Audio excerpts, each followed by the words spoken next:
dalam video yang ketiga ini, di sini saya akan menjelaskan mengenai manfaat meneladani Asmaul Husna Al-Jami. Nah, manfaat meneladani Asmaul Husna Al-Jami diantaranya yang pertama, mempersatukan orang-orang yang sedang berselisih. Yang kedua, rajin melaksanakan sholat berjamaah. Yang ketiga, hidup bermasyarakat agar dapat memberikan manfaat kepada orang lain. Nah, yang keempat, dapat menjunjung tinggi hasil keputusan musyawarah.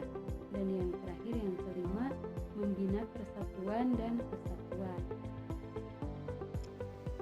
Nah, sekarang kita bahas, kita jelaskan secara rinci mengenai manfaat meneladani Asmaul Husna Al-Jami. Yang pertama yaitu mempersatukan orang-orang yang sedang berselisih. Nah, sudah dijelaskan dalam Quran surah Al-Huzarat ayat 9 yang artinya, dan apabila ada dua golongan orang mukmin berperang, maka damaikanlah antara keduanya. Sudah dijelaskan pula dalam Quran surah Al-Anfal ayat 1, maka bertakwalah kepada Allah dan perbaikilah hubungan di antara sesamamu. Nah, kadangkala kita merasa takut dalam mendamaikan perselisihan.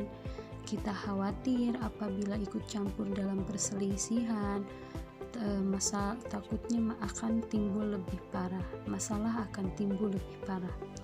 Padahal tidak demikian. Justru dalam perselisihan diperlukan orang ketiga untuk mendamaikannya. Allah menekankan kepada hambanya untuk selalu peduli. Masalah hasil, Allah tidak melihat keberhasilan tapi melihat usaha kita. Selama kita berusaha, selama kita ikhtiar, selama kita berdoa, insya Allah, Allah juga akan menolong hambanya. Kita mungkin bisa melakukan ibadah dengan rajin dan melaksanakannya dengan baik.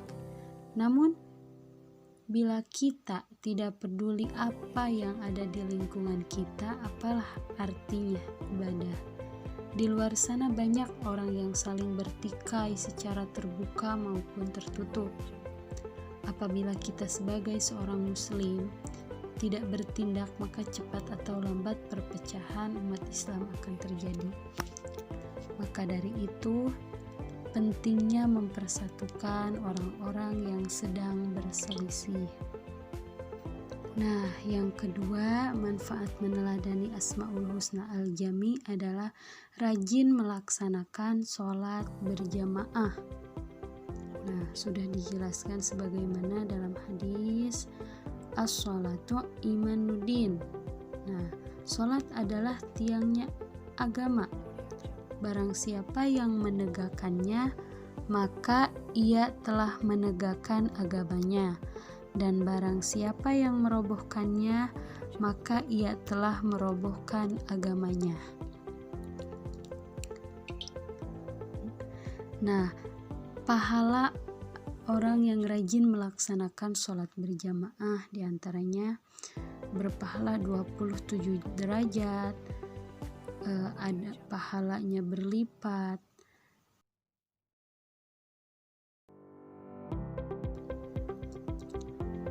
Bebas dari sifat munafik dan api neraka, masuk surga tanpa hisab, dan lebih baik dari seisi dunia. Itulah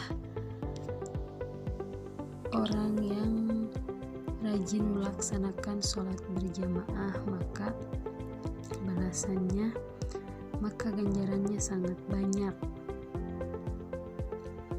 Nah, yang ketiga, manfaat meneladani Asma Al-Husna Al-Jami, hidup bermasyarakat agar dapat memberikan manfaat kepada orang lain. Nah, mengapa harus menjadi pribadi yang manfaat? Rasulullah SAW bersabda, khairun nasi anfa'uhum linnas, yang artinya sebaik-baik manusia adalah yang paling bermanfaat bagi orang lain. Hadis riwayat At-Tabrani Al-Mu'jam Al-Awsat. Menjadi pribadi yang bermanfaat adalah salah satu karakter yang harus dimiliki oleh seorang muslim. Seorang muslim lebih diperintahkan untuk memberikan manfaat bagi orang lain, bukan hanya mencari manfaat dari orang atau memanfaatkan orang lain. Selain itu, manfaat kita manfaatkan kepada orang lain. Semuanya akan kembali untuk kebaikan diri kita sendiri. Sebagaimana firman Allah Subhanahu wa taala dalam Quran surah Al-Isra ayat 7 yang artinya, jika kalian berbuat baik, sesungguhnya kalian berbuat baik bagi diri kalian sendiri. Yang keempat, manfaat meneladani Asmaul Husna Al-Jami menjunjung tinggi hasil keputusan musyawarah, yaitu membina persatuan dan kesatuan adalah mengajari tentang bagaimana menerapkan persatuan dan kesatuan yang ada di lingkungan, baik sekolah, di lingkungan masyarakat, keluarga, dan lainnya. Nah, contoh sikap membina persatuan dan kesatuan yaitu yang pertama, saling menghargai satu sama lain, yang kedua, mengembangkan sikap toleransi, yaitu menerima perbedaan, tidak membeda-bedakan satu sama lain, tidak memandang orang berdasarkan ras, suku, agama, budaya, dan warna kulit. Yang ketiga, saling tolong-menolong antar sesama tanpa memandang bulu. Yang keempat, tidak membeda-bedakan satu dengan yang lainnya. Nah, contoh sikap membina persatuan dan kesatuan di lingkungan keluarga.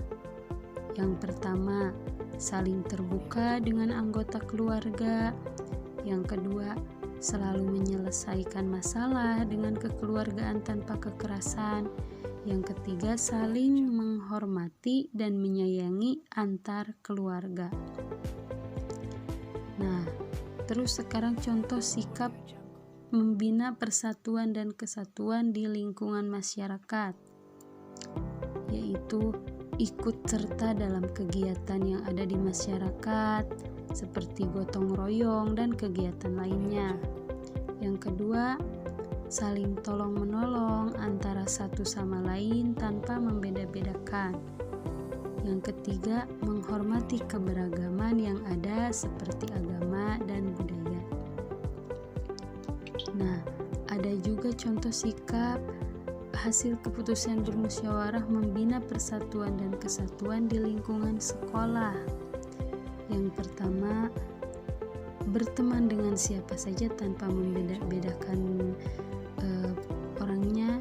Yang kedua, menjaga nama baik sekolah dengan prestasi, tidak membuat kerusuhan seperti tawuran dan masih banyak lagi, dan menaati peraturan yang berlaku di sekolah. Semoga manfaat meneladani Asmaul Husna Al-Jami dapat diamalkan dengan baik, dapat dimanfaatkan dengan baik, dan semoga